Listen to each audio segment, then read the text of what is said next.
Bismillahirrahmanirrahim. Assalamualaikum warahmatullahi wabarakatuh. Wassalatu wassalamu ala rasulillah wa ala alihi wa sahbihi wa man wala. Pemirsa pada juga apa kabar semuanya, mudah-mudahan dalam keadaan sehat walafiat.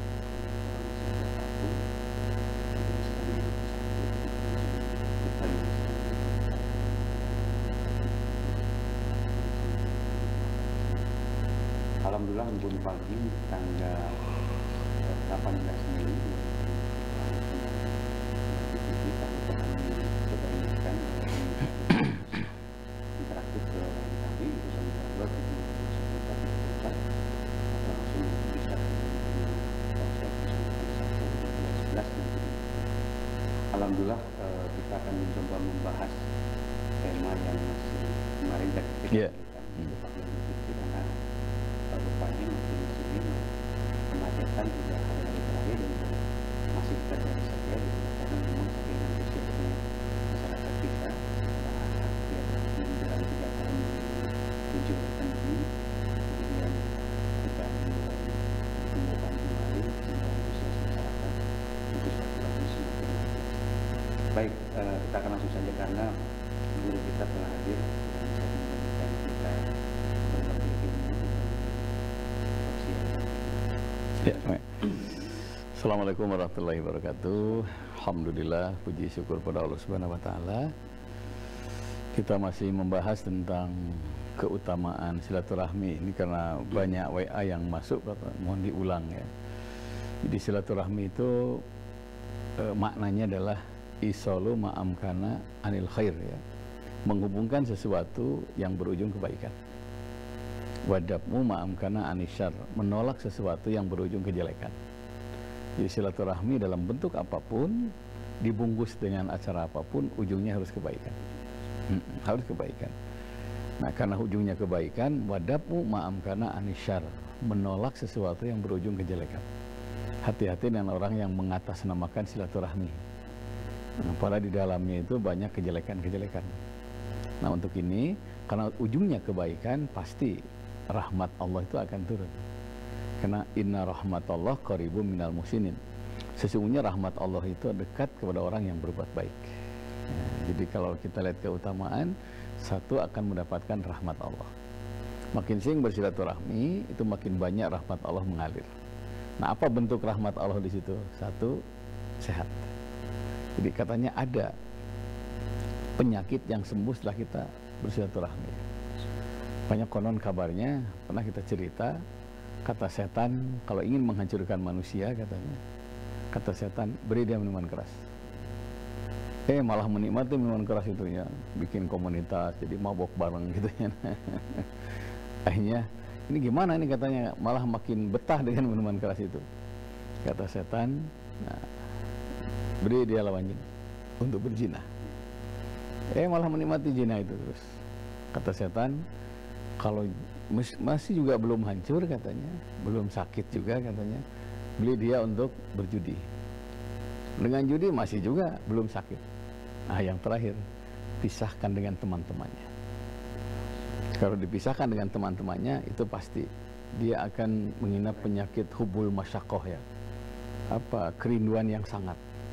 Dan itu bisa menimbulkan penyakit. Makanya ada penyakit yang sembuh setelah kita berkomunikasi dengan teman, dengan reuni. Bisa kebayang itu. Kalau reuni itu bisa ujungnya kebaikan, terlalu banyak orang yang sembuh dari penyakit. Karena bertemu dengan teman-teman di situ. Dan sekarang ada beberapa rumah sakit yang terbuka 24 jam. Karena ada penelitian katanya orang yang sakit itu akan, kesembuhannya akan segera bila ditengok oleh sahabat-sahabatnya. Sampai Nabi mengatakan, ruba akhilaka lam talidu umuka. Betapa banyak saudaramu yang tidak dilahirkan dari ibumu. Jadi ada saudara kita, bisa saudara ya. Kadang-kadang dulur jadi batur, batur jadi dulur, kata orang Sunda gitu ya. Nah, saudara kita yang tidak seibu, tidak sebapak, siapa? Teman dan sahabat. Makanya kata Nabi, selama orang itu berdua bersahabat, maka Allah yang ketiga. Tapi bila salah satu khianat, Allah akan lari dari keduanya. Ini luar biasa ini ya. Makanya dalam perjalanan kadang-kadang justru yang menikam paling tajam itu adalah sahabat yang paling dekat. Iya, betul ya. Saya kemarin dengar sambutan Prof Didi ya di Unpas tuh ya. Nah, amun ngewa katanya, ulah dibikin kabeh katanya gitu ya. Kalau benci jangan dikasih semuanya karena boleh jadi yang kau benci itu akan nolong ke kamu katanya.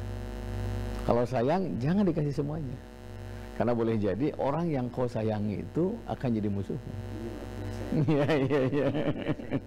Munyaah ulah dibikin kabeh karena boleh jadi tak munyaah teh cenah sok sarakah cenah. Karena biasanya itu beliau berbicara seperti itu karena berdasarkan pengalaman.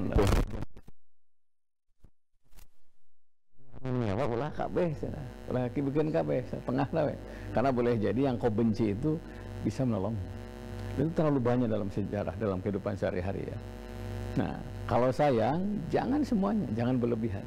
Karena suatu saat orang yang kau sayangi itu akan jadi musuhmu.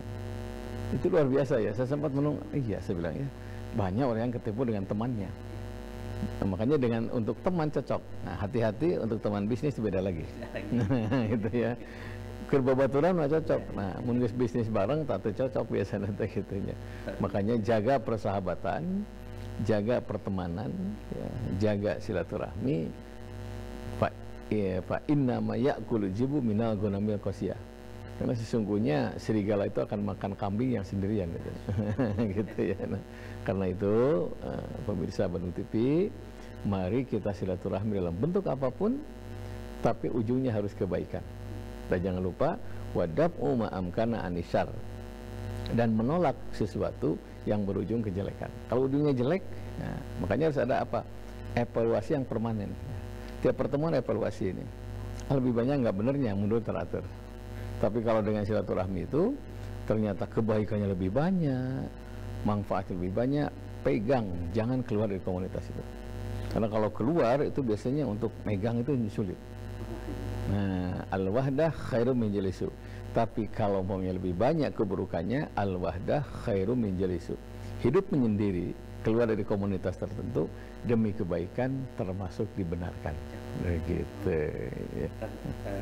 Tadi kan ujungnya kebaikan, kemudian setelah kebaikan pasti ada keindahan. Nanti kita akan coba lanjutkan. Baik, pemirsa di rumah, nanti kita akan coba lanjut lagi setelah kita buka.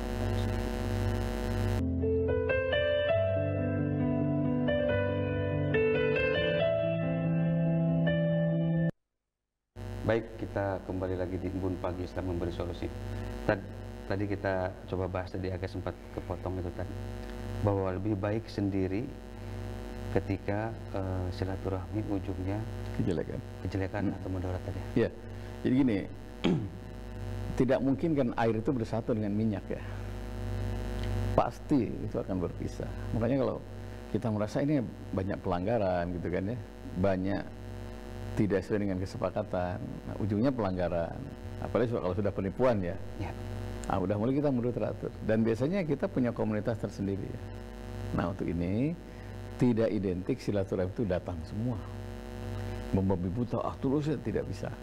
Al-ana'u minallah, sikap pertimbangan, penuh perhitungan itu datang dari Allah. Wal ajalatu minasyaiton, sikap tergesa-gesa itu datang dari setan.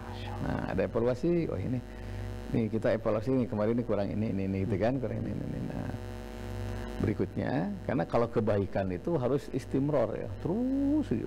Makanya cari kebaikan, tapi jangan merasa baik sendiri. Gitu ya. Karena kalau sudah merasa baik sendiri, ya maunya jadi RW terus ya, nggak mau jadi RT, maunya didengar terus, nggak pernah dengar orang lain. Nah, Nabi SAW itu beliau luar biasa ya, uswatun hasanah ya, teladan dalam kondisi apapun ya.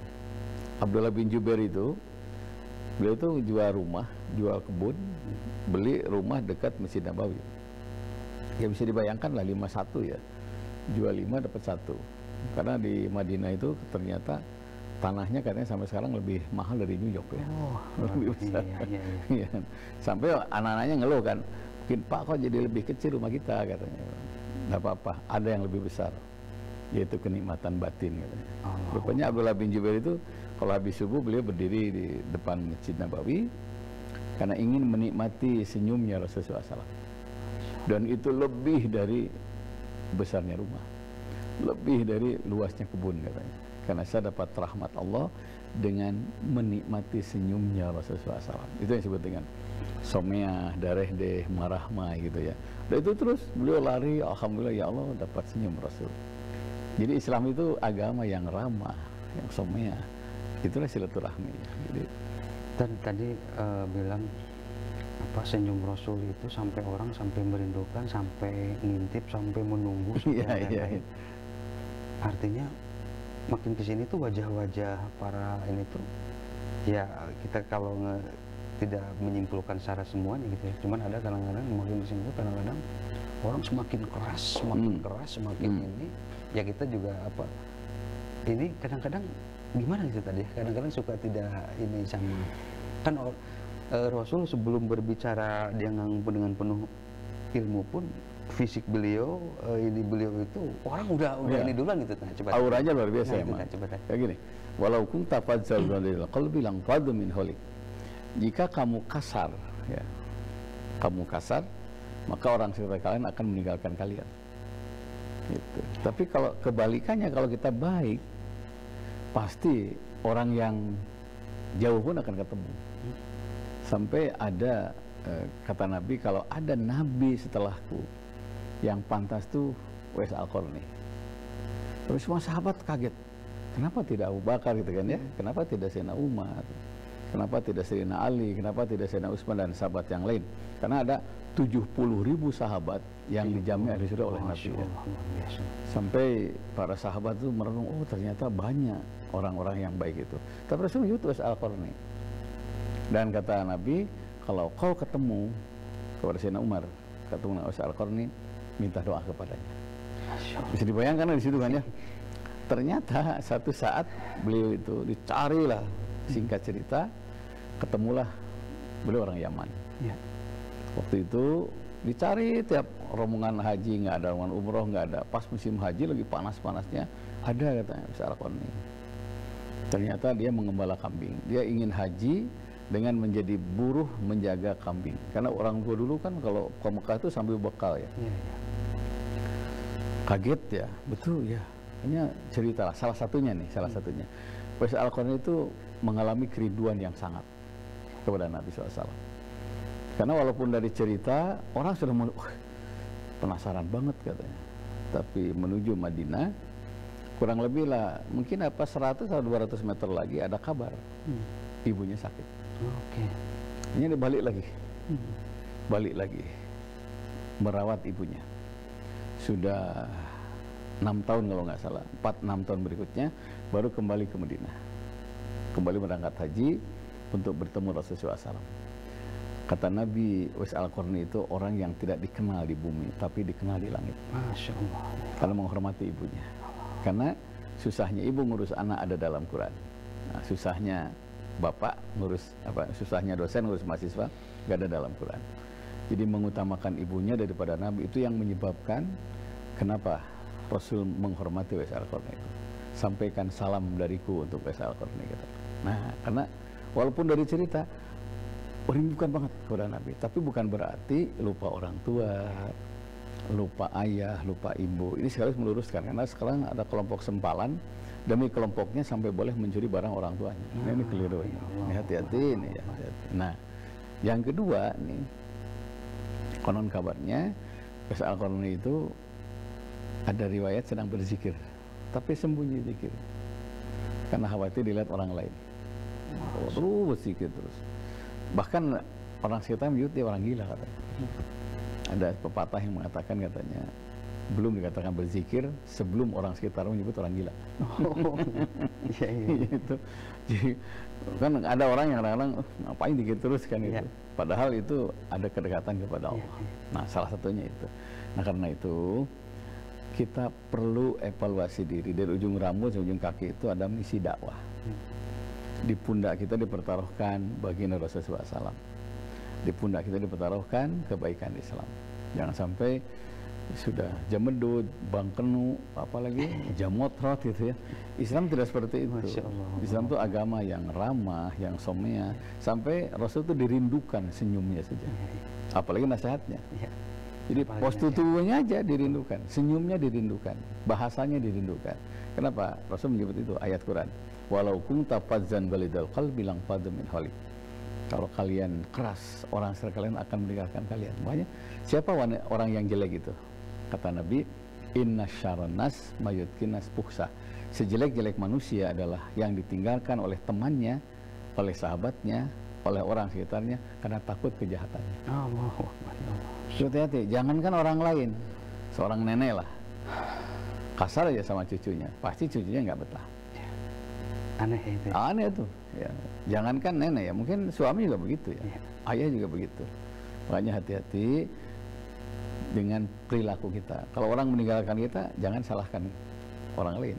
Jadi terlepas juga ilmu agamanya juga memang bagus, kemudian juga secara materi juga bagus, tidak otomatis makin kasar gitu ya. Tidak otomatis juga seenaknya atau dalam artian juga ya tetap harus ya biar artinya unsur kelembutan itu tetap harus disampaikan tadi. Betul.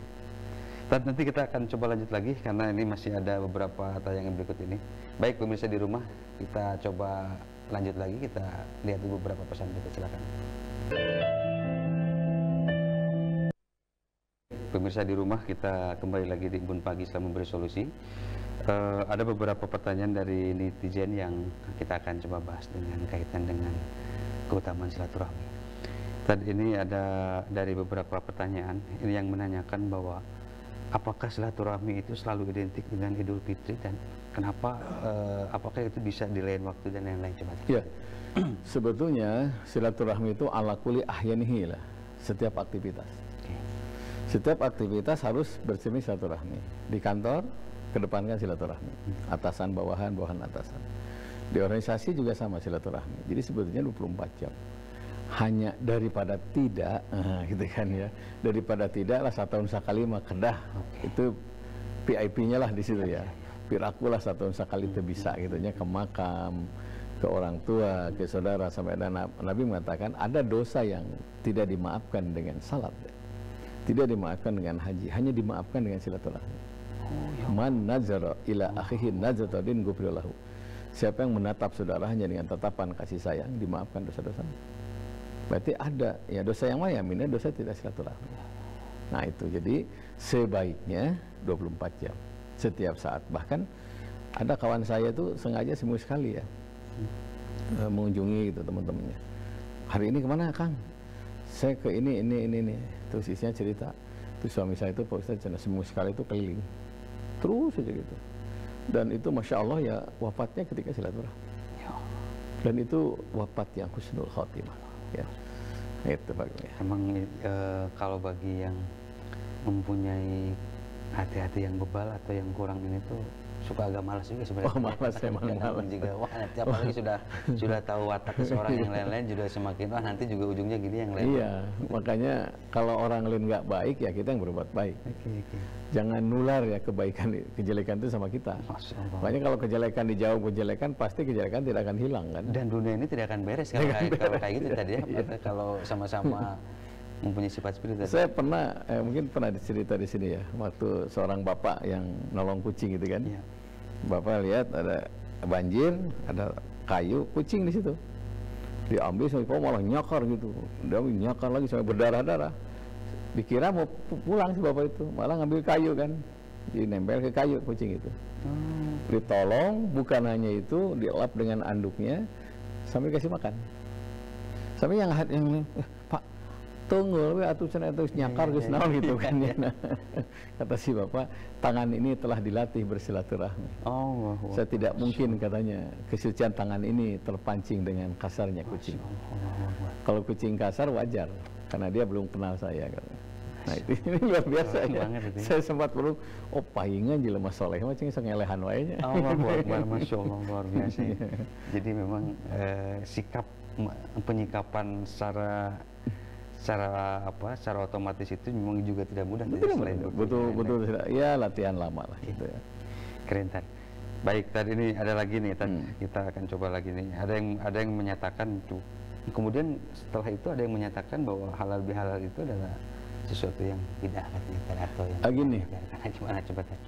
walau alam bisa ya. Saya sempat baca ya, Bung Karno tuh presiden kita sempat galau ya. Coba presiden galau sama RT. Ribuh gitu. Karena waktu itu konflik horizontal kan luar biasa ya. PNI, PKI, Masumi ya, kemudian apalagi Darul Islam dan sebagainya ya. Ya selaku presiden kan bingung, akhirnya larilah ke kiai kan. Dikumpulkan para kiai se-Madura se-Jawa kalau nggak salah. Nah ditanya, cari acara gitu loh yang tidak ada kaitannya dengan agama tapi esensinya agama. Masya Allah. Nah, akhirnya Kiai Wahab Hasbullah kalau nggak salah, beliau ngasih nama, udah presiden kita adakan aja halal bihalal. Itu asal kata dari halal yahilu hilan, artinya menguraikan benang-benang kusut. Jadi, kalau sempat kusut dengan siapapun, dengan halal terurai. Makanya halal bihalal itu berujung dengan terurainya kekusutan itu jadi damai. Halal yahilu hilan artinya mencairkan yang beku. Tidak tak tegur sapa, apa baut-baut. Nah, dengan halal bihalal jadi mencair kembali. Halal yahilu hilan artinya menyambungkan yang terputus. Udah lama nih, di mana teman saya ini? Di mana saudara saya? Kita ngumpul, halal bihalal. Coba. Jadi istilah agama silaturahim. Bahasa Indonesia silaturahmi. Ya, halal bihalal itu silaturahmi versi Indonesia. Itu bahasa yang mudah dipahami, kearifan lokal kita lah ya. Kearifan lokal kita namanya halal bihalal. Jadi tidak beda. Kalau semua perspektif yang kan ada yang teks, ada yang konteks. Nah kadang-kadang orang selalu ngini tentang teksnya itu. Kadang-kadang konteksnya nggak diinin. Jadi itu halal bihalal itu bungkusnya. Nah, isinya silaturahim. Siap. Jadi lepet itu daunnya nggak dimakan, itu bungkusnya ya. Kan yang penting mau isi. Nah, artinya juga kita jangan terlalu ribet hal-hal yang kadang-kadang juga ketika esensinya juga tidak ini tadi. Jadi jangan sampai mengibahkan bungkus tapi esensinya tidak dilihat. Seperti gini, kayak muludan itu bungkusnya. Isinya kan pengajian. Sebutlah dengan halal bihalal orang jadi rajin sholat, jadi baik. Apa kita tega membid'ahkan satu acara yang menyebabkan orang itu lebih baik dalam ibadah, ritual dan sosial? Itu media saja itu. Kalau bahasa ini siasah ya. Itu metode saja untuk menyatukan yang lama berpisah, mendamaikan yang bertengkar dan bersilaturahmi. Luar biasa. Baik, kita akan coba lanjut lagi tadi ya setelah di halal bihalal itu. Kemudian ini tadi. Nah, kemudian kalau setelah halal bihalal, menghadiri halal bihalal, kemudian juga ada diselingi dengan nyanyian atau yang lain-lain. Ini gimana tadi kan? Saya kemarin lihat ya, kawan-kawan saya itu ada lagu kemesraan ya yang Iwan Fals ya. Kemesraan ini janganlah cepat berlalu ya. Saya lihat itu ada bapak-bapak yang nangis Kang ya. Yang lain, kunaon Kang cerik. Itu apa lagu nanya, tapi esensinya apa gitu loh. Saya tahu ini esensinya nasihat bahwa kalau orang Sunda itu paturai teneng ya apa, sabilulungan atau apa, ada lagu yang pegat simpai gitu kan. Itu tuh saya kalau dengar lagu itu di saat ngumpul dengan teman-teman itu terasa ya. Mungkin saya terlalu terlalu halus mungkin. Jadi kayak yang terakhir nih ketemu dengan teman-teman ini. Karena emang silaturahmi itu, orang yang sudah menjiwai silaturahmi, konon kabarnya dia bukan hanya di dunia saja. Dia akan mencari temannya di surga, dia akan cari temannya di surga, dan temannya akan mencari temannya di surga. Karena Allah itu akan memasukkan ke surga dengan orang-orang teman-teman yang ada sahabat-sahabatnya. Makanya wajar kalau ikatan batin itu luar biasa ya, nangenin teman itu. Ya karena itu jaga silaturahmi, karena ternyata kita bukan hanya di dunia tapi termasuk di akhirat. Artinya alhamdulillah kalau kita termasuk orang yang selalu dikangenin tadi ya sama teman-teman, sama ditolaknya tadi. Jadi kalau teman saya tuh Ji yang traktir cenanya, saha lah tong lamit tong seerting, jangan terlalu banyak. Ternyata bukan punya uang, tapi ternyata nilai silaturahmi itu lebih tinggi dibandingkan nilai rupiah. Dia punya, bukan ada waktu silaturahmi itu. Karena ternyata silaturahmi itu lebih tinggi nilainya dibandingkan waktu yang pribadi dan miliki. Sempatkan. Karena ada orang yang sampai buka celengan kan yang piknik yang babaturan gitu. Dia bukan orang punya, tapi dia mementingkan. Kenapa? Ketemu dengan teman itu melebihi nilai rupiah yang dia miliki. Nah, cuman ada juga yang pertanyaan gini, ini tuh selalu silaturahmi atau selalu memberikan sedekah atau yang lainnya itu malah kepada orang yang lebih kaya katanya. Nah, karena ini ada siasat atau yang lain-lain, saya juga tidak tahu. Coba terima. Makanya di situ harus ada komunitas yang patuh aktif ya. Ya, jadi teman-teman itu saya sering sampaikan. Kalau saya salah, ingetin. Khairul ashab man idza nasita dzukirta. Sebaik-baik kawan yang mengingatkan ketika berbuat keliru. Diingatkan itu. Bahkan kalau dia layak memberi, ya kenapa harus menerima? Kalau toh dia menerima, segera berikan. Karena rumusnya kan terima kasih ya. Terima kasih, terima kasih. Dapat dari teman nih, dapat sarung nih. Udah, kita terima, kasihkan. Itu nanti multi level pahala, nyambung. Gitu ya. Jadi memang ya banyak suka kadang-kadang saudara tuh katanya ini malah ini yang lebih susah malah nggak dikasih kan. Justru malah ngasihnya tuh apa karena jadi ya itulah jadi kecemburuan yang lain-lain. Cuman juga kadang-kadang juga yang susah itu kadang-kadang juga tidak tahu terima kasih katanya. Makanya orang suka jadi agak malas katanya. Jadi gimana tadi? Jadi katanya sejelek-jelek iblis tahu terima kasih. Jadi kalau orang sudah nggak tahu terima kasih itu udah lebih dari iblis. Jadi ketika ketemu dengan Nabi Musa kan iblis mengatakan saya berhutang budi kepadamu sebagai tanda terima kasih. Ya itu iblis itu tahu tanda terima kasih.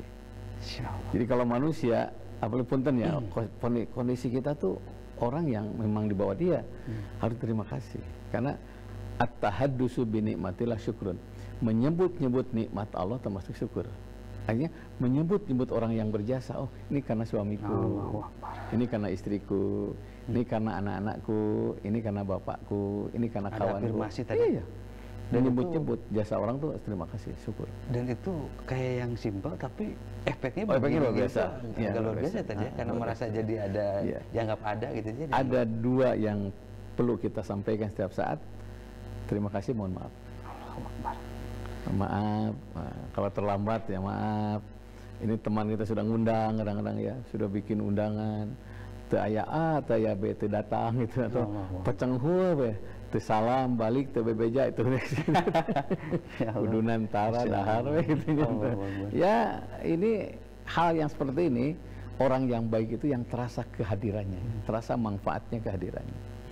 Nah gitu ya. Jadi orang menghargai orang itu bagian dari amal soleh ya.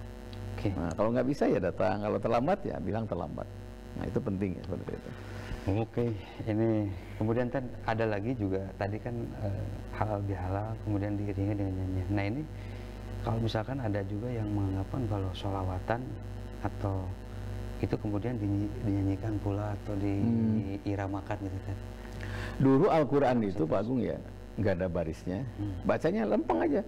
Alif lam mim zalikal kitabul la raiba. Sekarang dinyanyikan dengan 7 lagu dan itu disepakati seluruh dunia loh.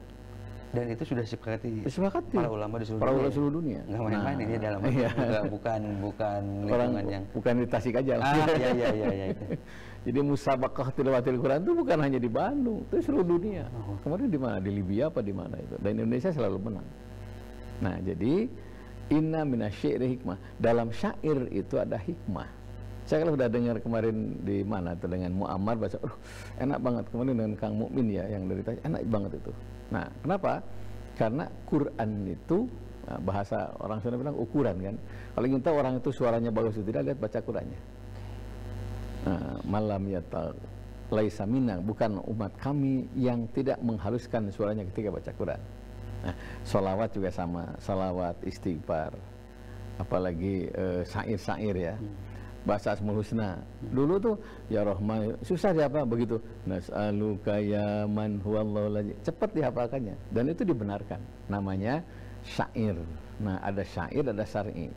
Nyanyian yang mana yang dibenarkan? Nyanyian yang mendekatkan persahabatan.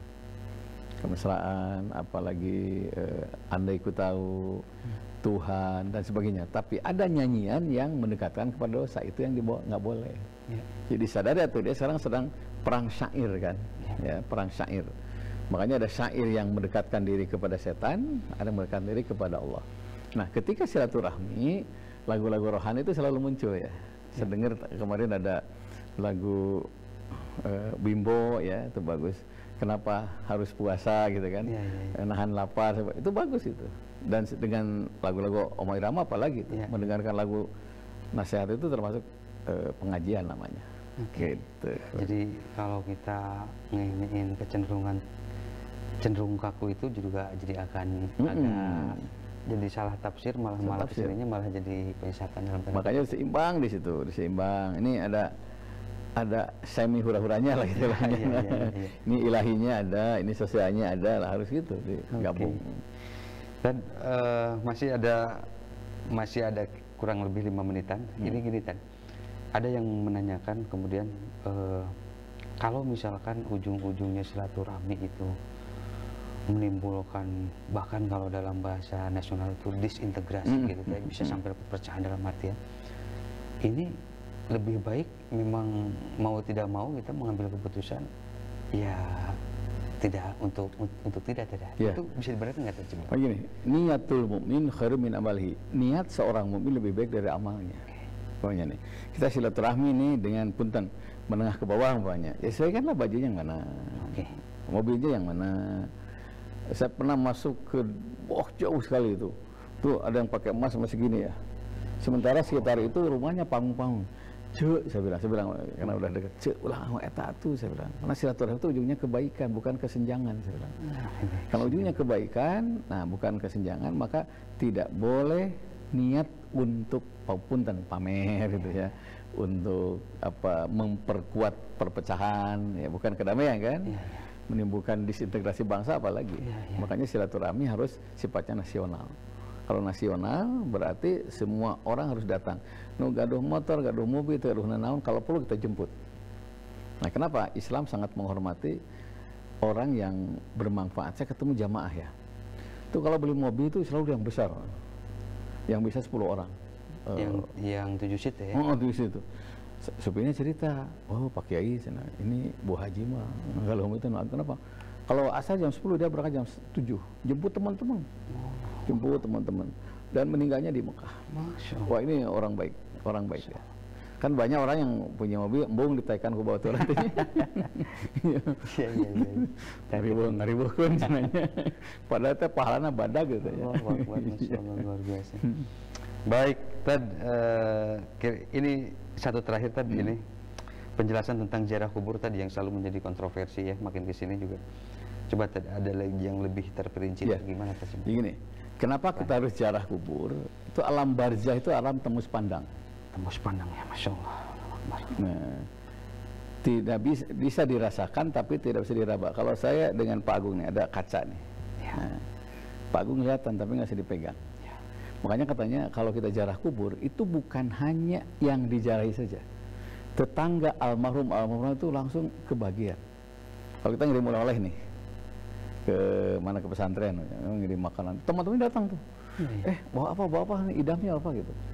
Begitulah gambaran kalau satu komplek kuburan ada yang jarah, itu kebaikannya akan meluas kepada seluruh penghuni kubur itu. Nah, kenapa? Makanya kan assalamualaikum. Kum itu kum banyak, bukan assalamualaikum kan? Nah, kum, seluruh penghuni kubur itu kebahagiaan semuanya. Jadi albirru hukmun bi ghairi fa'ilih. Kebaikan itu akan mengalir kepada yang tidak melakukannya. Nah, satu, kedua, man zara qabra abawahi, siapa yang jarah ke kuburan kedua orang tuanya, aw ahadim, atau salah satu di antara keduanya, dimaafkan dosa-dosanya. Wa kutiba baron, dan dicatat termasuk amal kebaikan. Nah, jadi kalau lihat hadis ini, ada dosa yang dimaafkan oleh Allah dari almarhum kepada yang hidup, dari yang hidup kepada yang almarhum adalah ziarah kubur. Makanya sempatkan. Kalau nggak bisa, ragu, bawa ustadz supaya tidak salah. Karena yang harus kita hindari adalah minta ke kubur, ini yang salah ini. Begitu Pak Agung ya. Baik, clear banget tadi penjelasan ziarah kubur ya, pemirsa di rumah, tidak usah menjadi kontroversi kembali. Baik, pemirsa di rumah, sayang sekali embun pagi telah berakhir. Mudah-mudahan nanti kita rapat depan kita akan lagi. Sebelum ini kasih kesimpulan sama mari pemirsa Bandung TV, sambungkan yang terputus, damaikan yang bertengkar, kibarkan silaturahmi. Dengan cara ini insya Allah akan muncul keharmonisan. Ad-dinul muamalah, agama adalah hubungan yang harmonis. Bahagia di rumah harmonis, bahagia harmonis dengan tetangga, dengan teman, dengan sahabat. Nah, marilah kita jadikan seluruh yang kita miliki jadi jembatan untuk bersilaturahmi. Siapa yang silaturahmi kemudian wafat, insya Allah wafatnya husnul khotimah.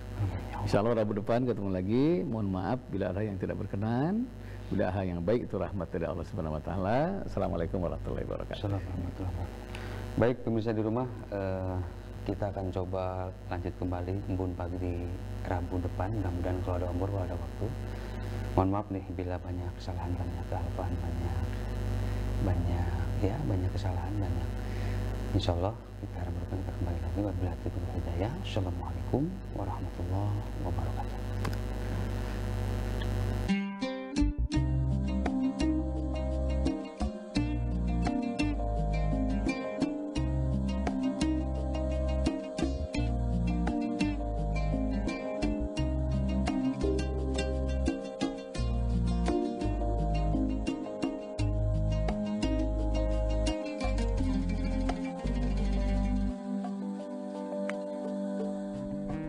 Every time you feel like you cannot go on, you feel so lost and that you're so alone.